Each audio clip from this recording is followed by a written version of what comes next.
उत्तराखंड के पहाड़ों में बसा एक छोटा सा गांव है, डांडा काम। चारों ओर हरियाली, बादलों की छांव और पहाड़ियों की शांत सरसराहट। लेकिन उस गांव की शान झील के पास एक पुरानी हवेली खड़ी थी, जर्जर, वीरान और एक रहस्य से भरी हुई। शहर की तेज जिंदगी से तंग आ चुकी रिया गर्मियों की छुट्टियों में अपनी दादी के पास उस गांव में रहने आई थी। ब्रेकअप ने उसके दिल को अंदर से तोड़ दिया था। वो अकेली हो गई थी और शायद इसलिए उस तन्हाई भरे गांव ने उसे अपनी ओर खींच लिया। जब पहली रात गांव में बिजली चली गई, वो अपने मोबाइल की टॉर्च चलाकर बाहर निकली। ठंडी हवा चल रही थी और उसके कदम खुद ब खुद गांव की पुरानी हवेली की तरफ बढ़ गए। वो हवेली जिसके बारे में दादी ने कहा था, रिया उस तरफ कभी मत जाना, वहां अब इंसान नहीं रहते, बस अधूरी मोहब्बतें रहती हैं। लेकिन रिया को डर नहीं लगा, शायद इसलिए कि अंदर वो खुद भी किसी अधूरे प्यार का बोझ लेकर चल रही थी। हवेली के पास पहुंचते ही कुछ अजीब हुआ। हवा एकदम थम गई, पैर हिलने बंद हो गए और झील से किसी के गाने की आवाज आने लगी। वो आवाज किसी पुरुष की थी, दर्द से भरी, गहरी और मोहक। रिया आवाज के पीछे झील तक गई और वहीं एक पत्थर पर बैठा दिखा उसे विवान, सफेद कुर्ते में, गहरी नीली आंखों वाला वो लड़का जैसे किसी और दौर से आया हो। वो मुस्कराया और बोला, तुम आ गई, मुझे पता था। रिया चौंकी, लेकिन डर के बजाय उसे एक अजीब सा अपनापन महसूस हुआ। हर शाम अब रिया उस झील के पास जाती। वो और विवान बातें करते, प्यार, दिल टूटना, अकेलापन, जैसे दोनों के जख्म एक जैसे थे। लेकिन धीरे धीरे रिया को एहसास हुआ कि गांव में कोई भी विवान को नहीं जानता। उसने मामी से पूछा, दुकानदार से पूछा, यहाँ तक कि स्कूल के मास्टर जी से भी। सबका जवाब एक जैसा था, इस नाम का तो कोई लड़का यहाँ नहीं रहता। पर 30 साल पहले एक लड़का था जो इसी झील में डूब के मर गया था। उसका नाम भी विवान था। रिया को यकीन नहीं हुआ, पर अब बहुत देर हो चुकी थी। एक रात जब रिया अपने कमरे में थी, खिड़की खुली और फिर वो गाना, वही गाना जो विवान झील के पास गाता था, हवा में तैरने लगा। रिया उठी जैसे कोई खींच रहा हो। उछलती चली गई, नींद में, हवेली की तरफ। और अगली सुबह गांव के लोग उसे हवेली के बरामदे में बेहोश पाए। दादी ने झाड़ फूंक करवाई, पर वो आंखें, रिया की आंखें अब नीली हो चुकी थी, बिल्कुल विवान की तरह। दादी समझ गई, वो अब अकेली नहीं रही, अब उसके साथ कोई और भी है। उस दिन के बाद रिया पहले जैसी नहीं रही। उसकी आंखें अक्सर किसी अनदेखे को घूरती थी। वो झील के पास बैठकर खुद से बातें करती और धीरे धीरे गांव वाले उससे कतराने लगे। दादी ने कई बार टोका, समझाया, मन्नतें मानी, पर रिया जैसे किसी और ही दुनिया में जीने लगी थी। एक रात दादी ने देखा, रिया आईने के सामने खड़ी थी। आईना धुंधला था, लेकिन उसमें दो चेहरे दिख रहे थे, रिया का और उसके पीछे खड़ा विवान। वो बोल रहा था, बस एक बार, बस एक बार मुझे अपना मान लो, फिर मैं हमेशा के लिए चला जाऊंगा। दादी ने तुरंत मंदिर के पुजारी को बुलाया। पंडित जी ने बताया, ये आत्मा किसी अधूरे वचन से बंधी हुई है और अब इसने रिया को साधन बना लिया है। वो उसे पूरी तरह खुद में खींच रहा है। अगली सुबह रिया ने झील के किनारे एक चिट्ठी लिखी, विवान, अगर तुम मुझे छोड़ नहीं सकते तो मैं तुम्हारे पास ही आ जाऊंगी। दादी ने चिट्ठी फाड़ी और रिया को घर में बंद कर दिया। लेकिन रात को खिड़की फिर से खुली। वो गाना, वो हवा, वो सर्द आहट। रिया इस बार भागते हुए हवेली की ओर गई। इस बार हवेली में दिए जले हुए थे, जैसे कोई शादी की तैयारी हो। फर्श पर फूल बिछे थे, दीवारों पर लाल जोड़ा टंगा था और बीच में विवान खड़ा था, बिल्कुल इंसानों की तरह, लेकिन आंखों में प्यास, एक ऐसी प्यास जो कभी बुझ नहीं सकती थी। मैं तैयार हूं रिया, बस तुम हाँ कह दो। रिया उसकी ओर बढ़ी, लेकिन तभी हवेली की दीवारों से चीखें आने लगीं, पुराने प्यारों की, उन लड़कियों की आत्माओं की, जिन्हें विवान पहले भी प्यार के नाम पर कैद कर चुका था। रिया अब समझ चुकी थी, ये मोहब्बत नहीं, ये प्यास है।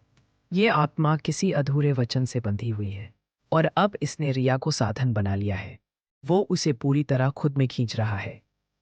अगली सुबह रिया ने झील के किनारे एक चिट्ठी लिखी, विवान, अगर तुम मुझे छोड़ नहीं सकते तो मैं तुम्हारे पास ही आ जाऊंगी।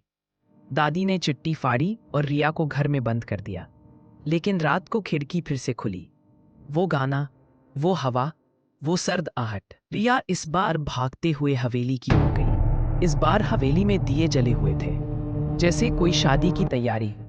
फर्श पर फूल बिछे थे, दीवारों पर लाल जोड़ा टंगा था और बीच में विवान खड़ा था, बिल्कुल इंसानों की तरह, लेकिन आंखों में प्यास, एक ऐसी प्यास जो कभी बुझ नहीं सकती थी। मैं तैयार हूं रिया, बस तुम हाँ कह दो। रिया उसकी ओर बढ़ी, लेकिन तभी हवेली की दीवारों से चीखें आने लगी, पुराने प्यारों की, उन लड़कियों की आत्माओं की जिन्हें विवान पहले भी प्यार के नाम पर कैद कर चुका था। रिया अब समझ चुकी थी, ये मोहब्बत नहीं, ये प्यास है। एक ऐसी आत्मा की जो खुद को इश्क कहती है, लेकिन है दरअसल कब्र से निकली मोहब्बत की सजा। उसने भागने की कोशिश की, लेकिन दरवाजे बंद हो गए। विवान चिल्लाया, मैं तुमसे प्यार करता हूं रिया, तुम मेरी आखिरी मोहब्बत हो, तुम नहीं तो मैं फिर से अधूरा हो जाऊंगा। रिया ने आंखें बंद की और चिल्लाई, अगर ये प्यार है तो मुझे आज़ाद कर दो। अगर तुम मुझसे प्यार करते हो तो मेरा होना ज़रूरी है, मरना नहीं। एक पल को हवेली थम गई। विवान की आंखों से आंसू गिरने लगे। वो पीछे हटा और कहा, तुम सही कहती हो, मैंने अपने प्यार को ज़बरदस्ती बना दिया था। अब शायद मुझे सच में विदा लेनी चाहिए। रिया बेहोश हो। अगली सुबह वो झील के पास अकेली पाई गई। उसकी आंखें अब फिर से काली थी, शरीर थक चुका था, पर जिंदगी वापस आ गई थी। लेकिन एक चीज बदल गई थी। उसके हाथ में बंधी थी एक सफेद रेशम की डोरी, जो विवान ने अपने वक्त में अपनी दुल्हन के लिए रखी थी। रिया की जिंदगी तो पहले जैसी नहीं। झील के पास बिताई वो रात, हवेली में हुआ वो सामना, और वो सफेद धूप, सब कुछ उसके साथ चलने लगा था। वो अब मुस्कुराती थी, हंसती थी, पर उसकी आंखों में कहीं एक साया ठहरा हुआ था। गांव के लोग मान चुके थे कि आत्मा अब मुक्त हो गई है। दादी भी थोड़ी राहत में थी, लेकिन रिया जान कुछ बाकी है। एक दिन गांव में एक अजनबी लड़का आया, रोहन। वो झील की खूबसूरती से बहुत प्रभावित था। कैमरा लेकर तस्वीरें लेता, गांव वालों से बात करता, और एक दिन रिया से भी मिला।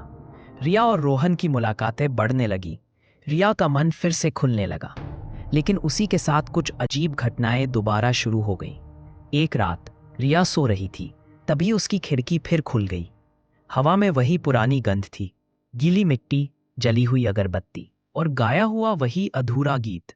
तभी अचानक आईने में रिया ने देखा, विवान फिर खड़ा था, लेकिन अब वो गुस्से में था।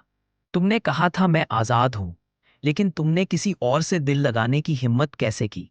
रिया कांप उठी। तुमने कहा था तुम विदा लोगे, तुमने कहा था तुम मुझे छोड़ दोगे। मैंने तुमसे प्यार किया था रिया, सिर्फ तुमसे, मेरी नहीं तो किसी की नहीं। और उसी पल झील का पानी उफान मारने लगा।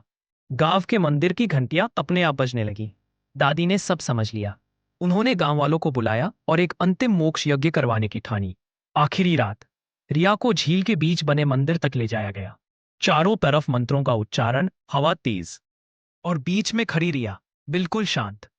तभी विवान ने प्रवेश किया रिया के शरीर में।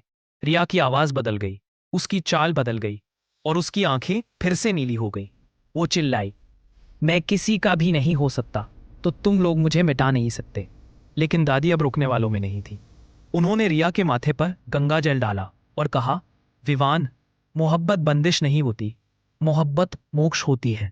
जा और उस रोशनी की तरफ बढ़, जहां तेरा दर्द खत्म हो सके।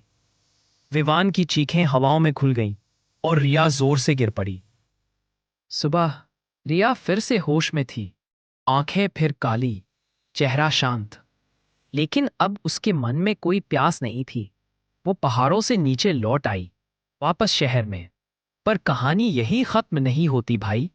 एक साल बाद एक नई लड़की गांव की वादियों में घूमने आती है। उसका नाम था आशा। झील के पास बैठी वो अपने कैमरे से तस्वीरें खींच रही थी। तभी एक हल्की सी हवा चली और दूर झील के किनारे उसे एक लड़का खड़ा दिखा, सफेद कुर्ते में, गहरी नीली आंखों के साथ। तुम आई हो, मुझे पता था।